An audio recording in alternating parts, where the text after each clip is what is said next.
सूर्य उगवल्याशिवाय दिवस सुरू होत नाही, तसं गुरु आशीर्वादाशिवाय शिष्याची वाटचाल सुरू होत नाही. त्याचं आयुष्य पुढे सरकूच शकत नाही. म्हणून तर योग्य वेळी तुझ्या भेटीला आलो. गुरु भेटी होता चित्त स्थिर होय, तळमळ जाय मनाची ते.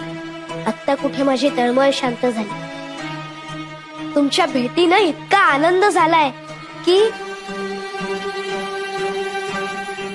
स्वामी, मी जरी महादेवाचा अवतार असलो तरी मी मनुष्य रूपात अवतार घेतलाय. मनुष्य रूपात आल्यावर देवालाही गुरु करावा लागतो. साक्षात राम कृष्ण दत्तगुरु यांनी गुरु केले. ते गुरुला शरण गेले. मलाही माझ्या गुरूंना शरण जायचं. मनाची ते शांती होता पाय धरी, दंडवत करी वेळोवेळा.